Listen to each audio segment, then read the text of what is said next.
ও আচ্ছা, দাজ্জাল কি মানুষ না জিন নাকি? দাজ্জাল কে? এটা ফেরেশতা নাকি জিন না মানুষ? কি এটাও একটা প্রশ্নের বিষয়। কিভাবে দেখুন, আল্লাহ নবী সাল্লাল্লাহু আলাইহি ওয়াসাল্লাম বলছেন নূহ আলাইহিস সালামের সময়ও নূহ আলাইহিস সালাম তার কওমকে দাজ্জাল সম্পর্কে সতর্ক করেছেন। তার মানে পৃথিবীর সূচনা থেকে সে পৃথিবীতে ছিল এবং সে বের হবে শেষ জামানায়, এবং বের হয়ে সে তার অনুসারীদেরকে নিয়ে বিশ্বটাকে শাসন করবে। তার মানে অনেক লম্বা একটা হায়াত সে পেয়েছে। কোন জাতি এত লম্বা হায়াত পায় বলেন তো? কোন জাতি, মানব জাতি এত লম্বা হায়াত পায়? এই একটা মিস্টেরিয়াস ক্যারেক্টার দাজ্জাল। সে কি?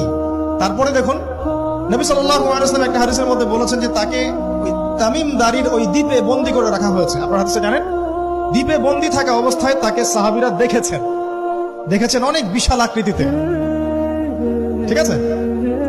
এবং সাহাবীদেরকে সে প্রশ্ন করছিল, তামিম দারিকে প্রশ্ন করছিল যে বাইসানের খেজুর বাগানে খেজুর কি ধরে?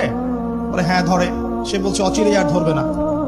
তারপরে বলছে তাবারিয়া হ্রদে কি পানি আছে? সাহাবীরা বলছেন আছে। বলছে অচিরেই পানি থাকবে না। তোমাদের ওই উম্মি নবীর কি খবর? সাহাবীরা বলছেন যে তিনি মক্কা থেকে মদিনায় হিজরত করে এসেছেন, বদরের যুদ্ধ হয়েছে, বালতির মতো তার অবস্থা, একবার এদিকে পাল্লা ভারী হয়, একবার এদিকে পাল্লা ভারী, মানে বদরে জিতেছেন, উহুদে বিপর্যস্ত হয়েছে।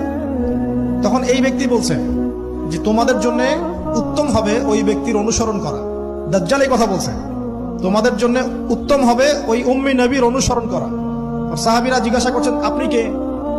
তো সে বলছে যে আমি হচ্ছি দাজ্জাল, আমি হচ্ছি দাজ্জাল। আমাকে অচিরেই এখান থেকে মুক্ত হওয়ার অনুমতি দেওয়া হবে, তখন আমি এই পৃথিবীটাকে শাসন করব। এখানে সাহাবীরা দেখে আসছেন, যারা দেখে আসছেন তারা পরে ইসলাম কবুল করেছেন। তখন তারা মুসলিম ছিলেন না, খ্রিস্টান ছিলেন। কথা বুঝতে পারছেন? আর এখানে আমরা তাকে একটা বিশাল দেহি দেখলাম, শিকল দিয়ে বন্দী। আবার নবী সাল্লাল্লাহু আলাইহি ওয়াসাল্লাম একদিন মদিনার মধ্যে উমর রাদিয়াল্লাহু আনহুকে নিয়ে হাঁটছেন, সহিহ মুসলিমে আছে। খবর পাওয়া গেল যে মদিনায় একটা যুবক ছেলে আছে, ইহুদি মায়ের সন্তান একটা যুবক ছেলে, যার চুলগুলা কোকড়ানো, চোখটা একটু ফোলা, যার আলামতগুলো দাজ্জালের সাথে মিলে যাচ্ছে। তখন নবী সাল্লাল্লাহু আলাইহি ওয়াসাল্লাম ওমর ইবনে খাত্তাবকে নিয়ে ওদের বাসায় গেলেন। দেখলেন খেজুর বাগানে সে বসে আছে, মনোযোগ দিন। এবার নবীজি গিয়ে বললেন যে তুমি কি দেখো? সেই ছেলেটা বলছে আমি আরশ দেখি। আরশ বোঝেন? সিংহাসন। কোথায় তোমার আরশ? সেই ছেলে বলছে পানির উপরে। কোথায়? পানির উপরে। নবীজি বলছেন তুমি তো